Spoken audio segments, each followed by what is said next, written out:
Los mecanismos que utilizan los agresores sexuales contra la infancia son mecanismos muy perversos y son diferentes a los que se utilizan contra las personas adultas. Son mecanismos que entran dentro del espacio del juego, ¿vale?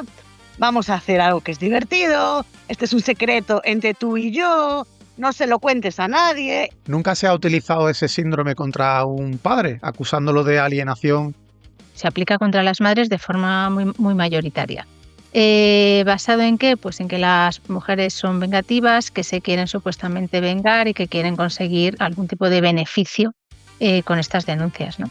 Las mujeres son muy vengativas.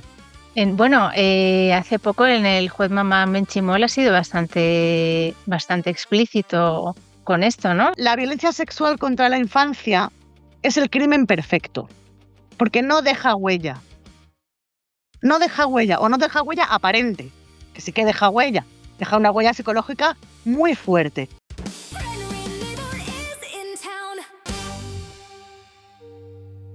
¿Cómo definiríais qué es una madre protectora y por qué es importante además llamarlas así? Bueno, una madre protectora es una madre que decide escuchar a sus criaturas cuando denuncian violencia, cuando denuncian estar sufriendo violencia machista de todos los tipos, sea violencia física, sea violencia sexual, sea violencia psicológica, por parte de sus padres, y actúan. Y esta manera de actuar, que en los casos en los que estamos hablando implica poner una denuncia, se vuelve inversamente proporcional a la protección que ellas y sus criaturas necesitan. ¿Y qué es lo que hacen estas madres protectoras ante esta ausencia de protección por parte de las administraciones? Desobedecer. Desobedecer y buscar estrategias propias de defensa. ¿Y cuáles son las estrategias propias de defensa que encuentran estas madres? No cumplir con los mandatos que las obligan a dejar a sus hijos y a sus hijas en manos de sus agresores. Y por esto es por lo que son criminalizadas, por estas estrategias de defensa. ¿Y por qué es importante hablar de madres protectoras? Porque hemos hablado mucho tiempo de madres criminales, pero no son madres criminales, son madres protectoras, madres que están haciendo que lo que ellas creen que es mejor para sus hijos y para sus hijas, ante una justicia que, repito, no protege. Aunque cada caso es diferente, describís un patrón que se repite. Una revelación del menor, una madre que intenta proteger, denuncias, informes contradictorios en las dos partes, procedimientos judiciales que siempre son muy largos y en muchos casos procesos que terminan investigando más a la madre que al presunto agresor. ¿Qué elementos comunes habéis encontrado en sus historias? Bueno, como bien dices, cada caso es totalmente diferente. Más bien hay patrones que se cuentan desde fuera, que no son los que suceden realmente en estos casos. Se habla, como decíais antes, se habla mucho de que estas madres recurren a denuncias falsas. Pues no es verdad, porque no hemos visto ni una sola condena por denuncia falsa, ni una. Lo que sí es un patrón en estos casos es que las madres acuden a la justicia a denunciar, en el caso de la violencia sexual, a denunciar que sus hijos y sus hijas están sufriendo violencia sexual por parte de sus padres, y la justicia sobresee de manera provisional los casos, que no es lo mismo que absolver, ¿eh? Y esto lo tenemos que tener muy claro, que sobresee. ¿Y por qué sobresee? Pues en primer lugar porque la violencia sexual contra la infancia es el crimen perfecto, porque no deja huella. No deja huella, o no deja huella aparente, que sí que deja huella. Deja una huella psicológica muy fuerte, incluso huellas físicas detectadas por pediatras que han sido archivadas, pero eso es otro tema. El caso es que es muy difícil probar con las pruebas que exigen un juzgado la violencia sexual contra la infancia. Entonces es fácil que estos padres sean sobreseídos porque no hay pruebas, ¿vale? O sea, porque los mecanismos que utilizan los agresores sexuales contra la infancia son mecanismos muy perversos y son diferentes a los que se utilizan contra las personas adultas. Son mecanismos que entran dentro del espacio del juego, ¿vale? Vamos a hacer algo que es divertido, este es un secreto entre tú y yo, no se lo cuentes a nadie, estamos jugando, esto es un juego, ¿vale? Entonces, claro, es muy difícil aportar datos de esto y más difícil todavía, y este es otro patrón que se repite en todos los casos en los que hemos analizado, es que la declaración de la menor se tome en serio. Y no es que se tome en serio, es que se sepa tomar esa declaración. Y me explico. Un niño o una niña no pueden declarar en un juzgado como un mayor. Es imposible. Hay infinidad de técnicas para analizar los testimonios de los niños y las niñas. Y no precisamente son las mismas técnicas que se utilizan con los mayores. Y por eso ahora mismo hay una reforma de la ley de infancia que persigue que los juzgados se especialicen, cosa que no está pasando. Entonces, claro, si tú metes a una niña en una cámara Gesell, que se llama así, que es donde declaran, delante de un equipo psicosocial y por el cristal la está viendo su padre, que es el agresor, o el denunciado como agresor, la madre y los abogados de las partes, y pretendes que esa niña y ese niño te cuenten todo lo que tú quieres saber en ese momento, pues es difícil. Tenemos uno de los casos que recoge el libro, es una niña que se introduce en esa cámara para someterse a ese cuestionario y la niña, la trabajadora social y la psicóloga que forma parte del equipo psicosocial le empiezan a decir, Marta, a ver, ¿qué te hace tu papá? Y la niña dice, yo quiero dibujar. Y la psicóloga y la trabajadora social le dicen, no, no, no, no, aquí no puedes dibujar, aquí tienes que hablar. Claro, es que así en la vida vas a obtener un testimonio de una criatura. O sea, déjala dibujar, déjala que lo exprese mediante dibujos. O sea, esto creo que es otro patrón que hemos encontrado. Y otro de los patrones que hemos encontrado, y ya si quieres luego seguimos hablando más, es de, pues eso, la criminalización luego de la que denuncia, ¿no? De que estas madres, ¿no? Como estos casos son sobreseídos, después de que son sobreseídos por lo criminal, ¿no? Con esta denuncia que tú presentas por presuntos abusos sexuales, los padres cogen eso y se lo llevan a los juzgados de familia, ¿vale? Y en los juzgados de familia dicen, oiga, mire, la madre de mi hijo me ha intentado denunciar por esto y el proceso ha sido sobreseído. Mire a ver qué pasa con la custodia, porque esta mujer está mintiendo, ¿no? ¿Y qué hacen los juzgados de familia? Y esto también es más o menos lo que hemos visto. Se acogen a la versión del padre y dicen, es verdad, esta mujer está intentando meterle unas cosas a tu hijo en la cabeza que no son verdad. Vamos a ir poco a poco retirándole los permisos de custodia. Se empieza por custodia compartida y muchas, que no todas, acaban sin la custodia. O sea, estos procesos, muchos acaban en arrancamiento, que significa que la madre pierde la custodia de sus hijos y sus hijas y son dados así, con un lacito al agresor. Y luego ya si queréis, hablamos más. En el libro explicáis cómo, después del caso Infancia Libre, muchas mujeres dejaron de verse como casos aislados y comenzaron a organizarse en redes de apoyo. O sea, el cambio del yo al nosotras parece haber sido una de las grandes transformaciones de este movimiento.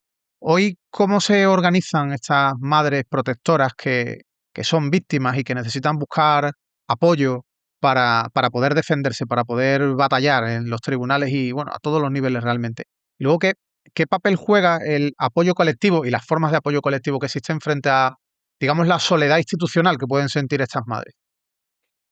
Mira, es que justo esto lo hemos hablado muchas veces, que ante esta ausencia de protección institucional y ante no saber si es más procedente denunciar o no, se buscan alternativas, ¿no? Y entre esas alternativas está encontrarse entre ellas. Hoy hay multitud de asociaciones de madres protectoras. Las hay por provincias, hay una estatal. Hablamos de ellas en el libro, si queréis más datos los podéis encontrar ahí. Si queréis buscar a un grupo cercano, simplemente con que miréis en Instagram vas a encontrar un grupo cercano de madres protectoras. Y lo que utilizan estas madres es, digamos que se convierten al final en expertas juristas, ¿vale? Al final pasan de víctima a experta jurista. Ellas ya saben qué pasos han de dar, qué pasos no han de dar, con qué profesionales pueden trabajar, con qué profesionales no, qué juez va a ser más proclive a escucharla, qué juez no.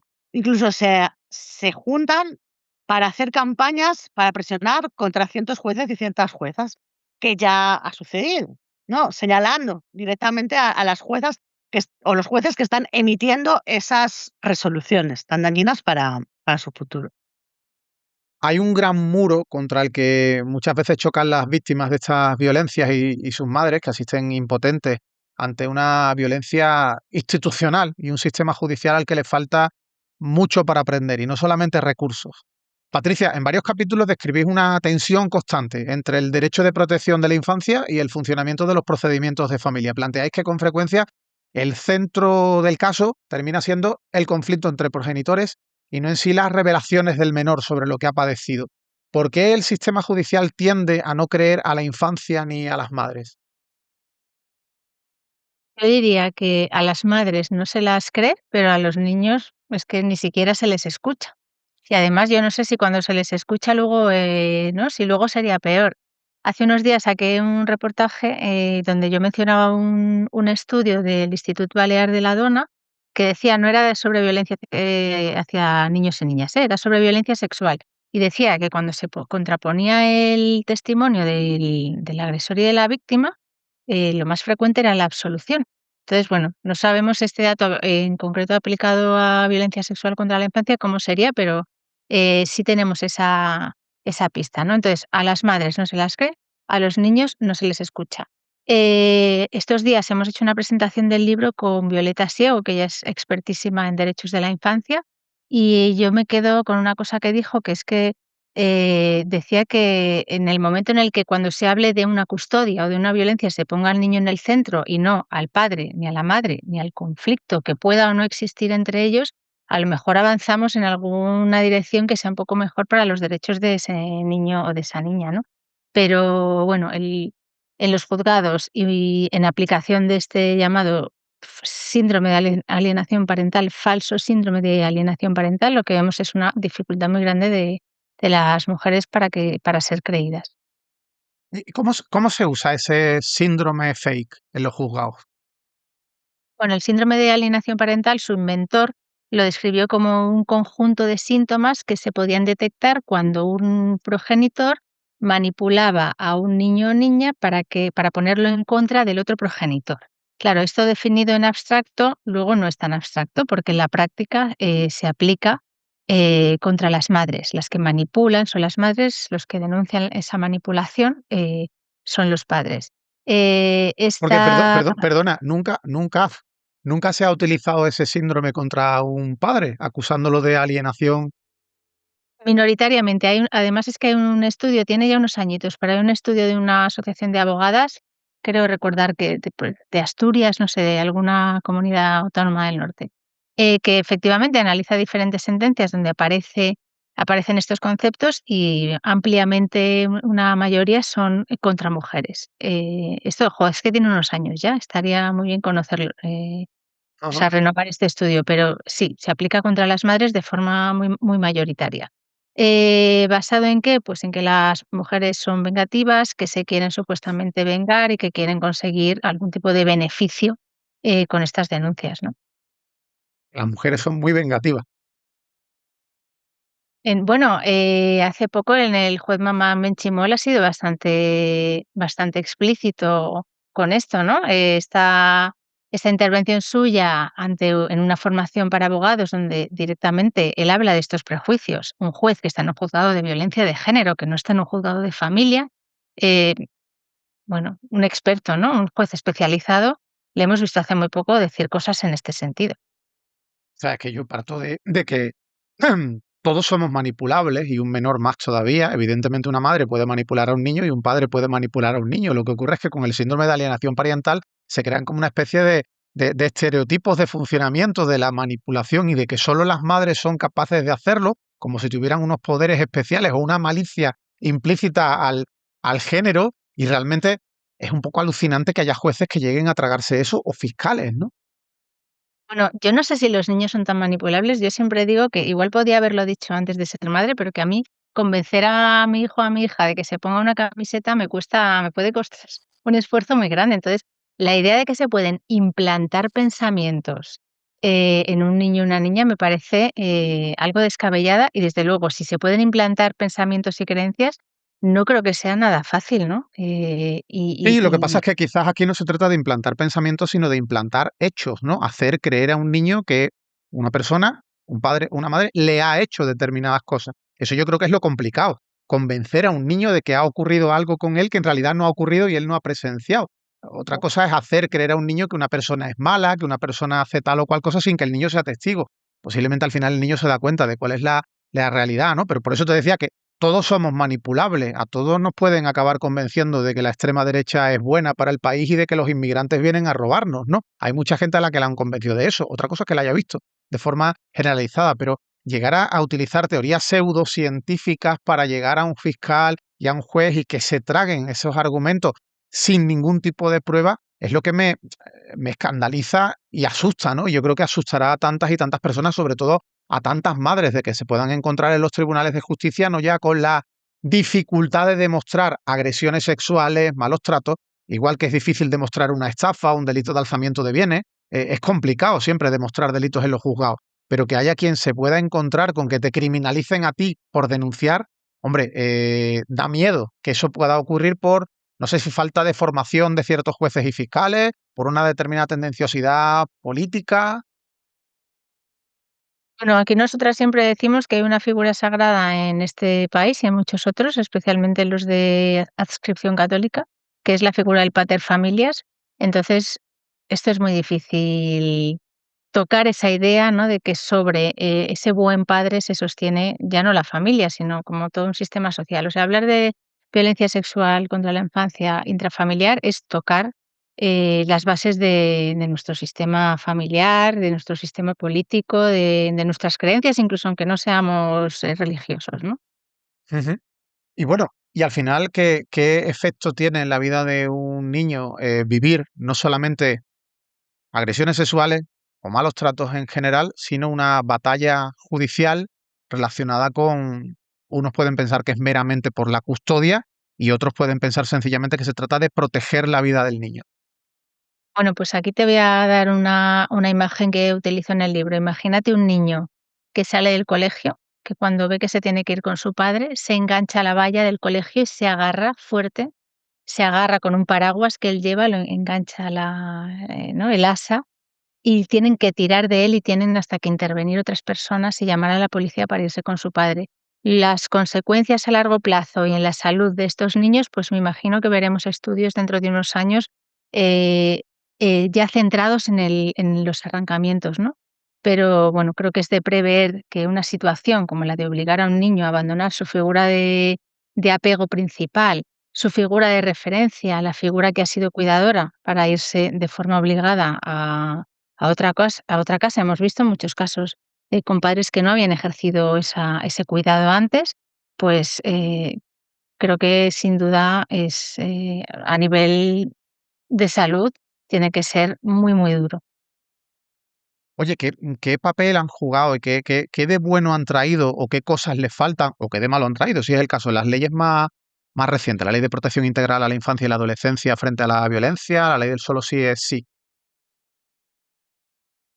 Pues la LOPIB ha hecho un esfuerzo muy grande en insistir en la prohibición del SAP, que ya estaba de alguna manera, porque el Consejo del Poder Judicial ya tenía una guía donde advertía de que no se Mm. podía utilizar, pero bueno, la LOPIB sí que coge y dice, en ningún caso las actuaciones para promover la parentalidad positiva deben ser utilizadas con otros objetivos en caso de conflicto entre progenitores, separaciones o divorcios ni para la imposición de la custodia compartida no acordada. Tampoco debe ser relacionada con situaciones sin aval científico como el síndrome de alienación parental. Es decir, incluye una mención específica, sin embargo, organizaciones de infancia siempre han dicho que la puerta para la aplicación estaba abierta y han pedido que se fuese más explícito con la prohibición. Ahora mismo, y la ha mencionado antes también Sara, hay una reforma de la LOPIB en curso que insiste precisamente en esa prohibición.